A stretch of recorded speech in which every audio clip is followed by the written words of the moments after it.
Kozhikode corporation LDF സ്ഥാനാർത്ഥി പട്ടിക ആയിരിക്കുകയാണ്. സ്ഥാനാർത്ഥികളൊക്കെ പ്രഖ്യാപിച്ചിരിക്കുകയാണ്. നമ്മുടെ കൂടെ ഇപ്പോൾ ഉള്ളത് കോൺഗ്രസിൻ്റെ വെള്ളയിൽ ബ്ലോക്ക് വൈസ് പ്രസിഡന്റ് ആയിരുന്ന വിൽഫ്രഡ് രാജാണ്.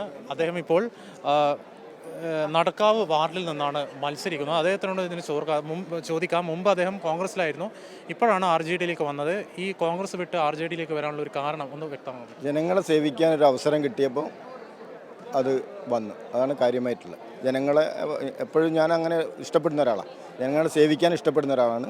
അതുകൊണ്ട് ആ ഒരു അവസരം ഒഴിവാക്കണ്ടെന്ന് വിചാരിച്ചു. എത്ര കാലമായി കോൺഗ്രസിൽ? 45 വർഷമായി. ഈ 45 വർഷത്തെ ബന്ധം ഉപേക്ഷിക്കാൻ കാരണം എന്താണ്? അതിന് ഞാൻ പറഞ്ഞില്ല, ഈ ജനങ്ങളെ സേവിക്കാൻ ഒരു അവസരം പ്രതീക്ഷിച്ച് നിൽക്കുമ്പോഴാണ് യാദൃച്ഛികമായിട്ട് ഇങ്ങനെ ഒരിത് വന്നത്. ഈ പലപ്പോഴും കോൺഗ്രസിൽ ഈ കഴിവുള്ള നേതാക്കന്മാരെ തഴയുന്ന ഒരു സമീപം അങ്ങനെ സത്യമാണത്? അതുണ്ട്. കഴിവുള്ള ആൾക്കാരെ തടയുന്നൊരു ഇതുണ്ട്, അവസരമുണ്ട്. ഈ ഇപ്രാവശ്യത്തെ സ്ഥാനാർത്ഥി നിർണ്ണയമായി എന്തെങ്കിലും മോശം അനുഭവങ്ങൾ ഉണ്ടായിട്ടുണ്ടോ? സ്ഥാനാർത്ഥി നിർണ്ണയമായിട്ടോ? ഇല്ലില്ല, മോശം അനുഭവമല്ല. ഞാൻ സ്ഥാനാർത്ഥി പട്ടികയിലുണ്ടായിരുന്നു, പക്ഷെ എന്നെ സ്ഥാനാർത്ഥിയാക്കിയില്ല എന്ന് മാത്രം. യോഗ്യത ഉണ്ടായിട്ടും താഴ്ന്നു എന്നുള്ള അതുകൊണ്ട്. കഴിഞ്ഞ പ്രാവശ്യം ലിസ്റ്റിലും ഉണ്ടായിരുന്നു. 67-ാം വാർഡിൽ പേര് അവസാനം വരെ ഉണ്ടായിരുന്നു. ഏതായാലും എല്ലാവിധ വിജയാശംസകളും. ക്യാമറമാൻ ഹബീബിനോടൊപ്പം ചേതൻ സാജൻ, കൈരളി ന്യൂസ്.